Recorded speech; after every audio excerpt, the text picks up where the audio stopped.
안녕하세요. 아포입니다. 제가 늘 부동산을 분석함에 있어서 너무 수치적으로 그리고 분석적으로만 여러분들께 전달드리다 보니까 정말 많은 분들이 아포유의 부동산 분석법은 탁월해. 하지만 너무 어려워.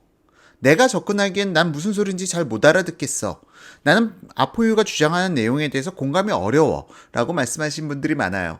하지만 사실상 좀 수치적 분석이 가장 정확하게 접근할 수 있는 분석법이고요. 이걸 수치화 계량화시키지 않으면은 이걸 갖다 부동산을 인문학적으로 접근하는 거에 대해서는 전 그렇게 썩 찬성하진 않습니다. 그럼에도 불구하고 많은 분들이 이런 요청을 해주시더라고요. 아니, 부동산에 대해서 좀 약간 인문학적 접근을 해주시면은 많은 사람들이 좀 더 이해할 수 있지 않을까요? 라는 이야기들을 해주시는데, 그래서 이번 방송에서는 제가 지금 3대 평행 이론이라는 주제로 오늘 방송을 이끌어 가고자 한번 준비해 봤습니다. 자, 3대 평행 이론. 첫 번째, 로베스피에르의 우유. 두 번째, 마오쩌둥의 나쁜 새. 세 번째, 문재인 대통령의 투기꾼. 자, 이 3대 평행 이론을 갖다 여러분들께 말씀드릴 건데요. 지금 이 내용에 대해서는 여러분들께서 이게 무슨 상관관계가 있어? 라고 말씀하실 수 있겠지만 오늘 방송 끝까지 눈여겨서 들어보신다면 정말 소름 돋는 지금까지 부동산이 이래서 이렇게 움직였구나. 그럼 앞으로는 어떻게 움직일 수 있겠구나. 라는 부분을 갖다가 여러분들께서 쉽게 이해하실 수 있을 거라 생각합니다. 자, 그럼 오늘 방송 본격적으로 시작하겠습니다.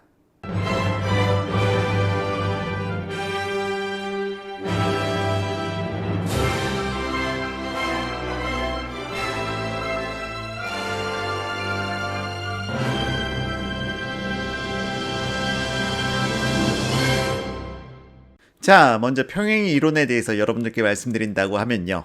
평행 이론, 서로 다른 시대, 다른 공간에 있는 각각의 사람이, 운명이 마치 수평과 같이, 평행과 같이 동일한 운명을 갖다가 겪게 된다는 이론인데 여기다가 아포유나 하나를 더 얹어서 3대 평행 이론이라고 말씀드렸어요. 그런데 여러분들께서 지금 제가 설명드린 걸 듣고 나신다면은 놀랍다 라는 생각이 들 거고요. 각각 지금 이 과거의 사례들이 어떻게 종결되었는지를 갖다가 여러분들께서 떠올리신다면은 제가 지금까지 부동산에 있어서 왜 이렇게 경고를 하고 난리를 치고 그리고 눈물까지 흘려가면서 호소를 했는지 그 부분에 대해서 이해를 하실 겁니다. 자, 먼저 본론에 들어가기 앞서 일각에서는 아포유가 투기꾼이다. 아니면은 상당히 부동산 재벌이다 그런 말씀들을 하시는 분들이 많고 그러니까 뭐라고 해야 될까요? 저에 대한 색안경을 끼고 계신 분들이 많은데요. 사실상 저는 2014년부터 아포유라는 부동산 커뮤니티를 운영해 왔으며 그리고 또한 제가 만약 부동산을 정말 투기 수단으로 삼고 좀 적극적인 투자를 했었다면은 결코 지금 같은 시대에 이런 방송을 할 수가 없습니다. 이 부분에 대해서는 여러분들이 믿거나 말거나 저는 여러분들이 생각하는 그러한 사고 방식으로 방송을 운영하진 않고요. 저는 개인적으로 아포유가 공익성을 가지고 방송을 이끌어간다고 스스로 자부하고 있습니다. 이 부분에 대한 진정성은 글쎄요. 앞으로 10년 동안 계속 방송을 진행하면서 이어가도록 하겠습니다. 여러분들이 믿어주신다면 아포유는 여러분들께 보다 진솔하고 보다 정직한 방송 만들어 가도록 하겠습니다. 서론이 길었는데요. 죄송합니다. 자, 이제 다시 본론으로 돌아와서 지금 3대 평행이론 첫 번째 로베스피에르의 우유입니다. 로베스피에르 여러분들 잘 아시는 분이죠. 프랑스 대혁명으로 인해서 루이 16세를 단두대로 처형하고 그리고 상당한 공포정치로 많은 시민들을 단두대의 희생자로 삼았죠. 자, 어마어마한 공포정치를 펼쳤고 그리고 로베스피에르의 뜻에 맞지 않으면 처형을 시켰습니다. 자, 그런데 로베스피에르는 결국 자기 자신이 개발한 단두대에 의해서 자기 자신의 목이 떨어지게 됩니다. 자, 그 과정에서 무슨 일이 있었느냐? 시민들이 정말 로베스피에르에게 분노하게 된 이유는 무엇이냐? 바로 우유에 있었다는 사실. 자, 많은 분들이 알고 계실 거예요. 이미 알고 계신 분들은 많겠지만 짧게 설명드리겠습니다. 로베스피에르가 프랑스 대혁명으로 인해서 실제 권력을 움켜쥐게 된 이후에 프랑스의 생필품 가격은 상당한 폭등 수준을 거치게 됩니다. 이에 로베스피에르는 야, 내가 우유를 반값으로 줄여주겠어 라고 공약을 하고 실제 우유 가격을 갖다가 상한선을 정해줍니다. 야, 이 가격 이상 올라오게 되면은 너희들은 전부 다 단두를 보낼 거야. 그리고 실제로 그 우유 가격, 정해진 우유 가격 이상으로 우유를 판매하는 사람들은 단두대로 자신의 소중한 목숨을 잃게 되었죠. 자, 어쨌든 여기서 문제는 우유를 생산하는 업체, 그러니까 목축업자 입장에서는 이게 우유 가격이 원가에도 못 미치는 거예요. 소 사료값도 나오질 않는 거예요. 그러다 보니까 사람들이 실질적으로 더 이상 소를 갖다가 키우지 않는 겁니다. 소를 갖다가 키워도 우유 생산보다는 바로 도살시켜가지고 소고기로 만들어버리는 거죠. 자, 그럼 시장에 사람들의 수요, 니즈는 그대로 있는데 우유를 생산할 수 있는 소의 수량은 줄어들어만 가는 거예요. 아니, 왜? 채산성이 안 맞으니까 소를 갖다가 다 잡아야죠. 그러고 나서 소고기를 팔아야죠. 자, 그러니까 이번에 발생된 문제 당연하죠. 우유 가격이 폭등을 하죠. 로베스피에르는 자신의 정책이 잘못됐다는 걸 깨닫습니다. 자, 그런데 두 번째도 똑같은 방법 써요. 무식한 방법을 쓰죠. 소에게 먹일 염물 생산업자들을 갖다가 이번에는 처단하기 시작합니다. 야, 너희 소 염물을 갖다 너무 비싸게 팔아가지고 지금 우유 생산 낙농업자들이 전부 다 도산하고 있잖니. 너희들이 나쁜 놈이야. 너희들이 적폐야. 하면서 소의 염물 가격을 갖다가 반토막으로 가격을 또 제한합니다. 자, 그럼 이젠 어떤 일이 생길까요? 당연히 사료를 생산하는 업자들이 사료 생산을 중단하겠죠. 자, 그럼으로 인해서 사료 가격은 오히려 3, 4배가 더 폭등하고 우유 가격은 10배 이상이 폭등하는 초인플레이션의 시대가 오게 된 겁니다. 여러분들 지금 집값 한 10억 하는 집값이 너무 비싸다라고 하지만 100억으로 뛰었다고 생각해 보시죠. 자, 이러한 말도 안 되는 상황, 시장에 대한 무지가 바로 이러한 상황을 만들어내는 겁니다. 로베스피에르의 사례가 바로 시장 경제를 갖다가 이해하지 못한 자가 권력을 휘두를 때 어떠한 방법으로 시장의 역습이 나타나는지 보여준 대표적인 사례일 것입니다. 자, 어쨌든 지금 로베스피에르의 우유 알고 계신 분들 너무나도 많으실 텐데요. 여기에다 다음 마오쩌둥이 나쁜 새 마오쩌둥이 나쁜 새도 많은 분들이 알고 계실 겁니다. 따라서 짧게만 설명드릴게요. 1958년인가요? 1959년 마오쩌둥은 중국에서 대약진 운동을 진행하게 됩니다. 사실 대약진 운동이라고 하면은 이게 상당히 재밌어요. 지금까지 산업 구조, 그러니까 산업혁명 이후 도시 위주의 발전, 도시 위주의 성장, 이 부분이 마오쩌둥의 눈에는 그렇게 탐탁해 보이진 않았던 겁니다. 마오쩌둥의 눈에는 프롤레타리아의 중심적 생산 방식이 아니라 농촌에서의 생산 방식, 그러니까 도시로 사람들이 몰려들지 않고 농촌에서 자급자족할 수 있고 농촌이 중심이 되어야 된다는 것이 바로 대약진 운동의 핵심 골자였어요. 그래서 농촌에서 철도 생산하고 트랙터도 생산하고 그리고 농촌에서 모든 게 자급자족이 가능해지도록 하자는 게 대약진 운동의 골자였는데요. 그 대약진 운동으로 인해서 중국에서만 4천만 명이라는 아사자가 나타나게 됩니다. 완전히 실패한 거죠. 자, 그런데 그 과정에서 아주 재밌는 일화가 있습니다. 마오쩌둥이 지나가다가 참새가 곡간에 곡식을 갖다가 쪼아 먹는 것을 보고 저 새는 해로운 새다 한마디를 툭 던집니다. 그러니까 서기관이 그걸 받아 적고 이게 중국 각지에 다 전파된 거예요. 바로 해로운 새를 다 잡아라. 자, 그래서 중국 10억 인구가 전부 다 그 잠자리채도 상당히 커다란 잠자리채를 들고 참새들을 갖다가 잡아서 몰살시키기 시작합니다. 자, 그리고 나서 정말 중국의 대약진 운동 그 실행력은 정말 대단했어요. 참새가 정말 중국에서 종적을 감추는 상황이 발생됩니다. 자, 어쨌든 여기서 문제는 참새가 사라진 농촌 어떻게 되었을까요? 참새가 사라짐으로 인해서 병해충은 훨씬 더 늘어났고 그걸로 인해서 사실상 모든 작물들은 흉작을 갖다 수년 동안 기록하게 된 겁니다. 그로 인해서 사실상 대약진 운동 4천만 명의 아사자를 만들어낸 것이고요.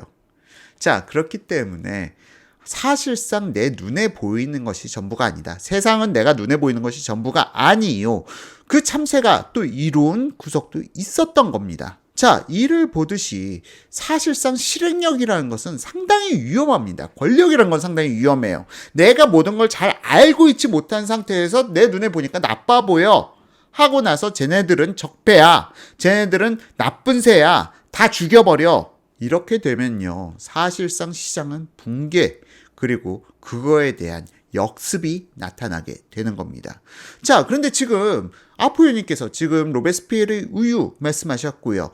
그리고 마오쩌둥의 대약진 참새는 나쁜 새다 라는 부분까지는 이해를 하겠습니다. 그런데 왜 여기서 문재인의 부동산 투기꾼을 언급하시나요? 라고 말씀하실 수가 있는데요. 이 부분 여러분들께서 바로 제 지난 방송을 보셨다면은 이해를 하실 수가 있으신데요. 지난 방송은 너무 수치적 분석이라 이번에 인문학적으로 푼다고 말씀드렸죠. 지금 주택 가격이 폭락을 갖다가 해야 되는 게 정상입니다. 사실 저 역시 이렇게 코로나 바이러스로 인한 시장의 여파가 강할 줄은 몰랐고, 지금 거래량은 제가 지난번에 말씀드렸던 바와 같이 IMF 이후에는 이렇게 그러니까 서울에서 한 달에 거래량이 500건, 600건 밖에 안 나온다는 건요. 여러분들 생각해 보세요. 한 개 단지 분양하는데 500세대?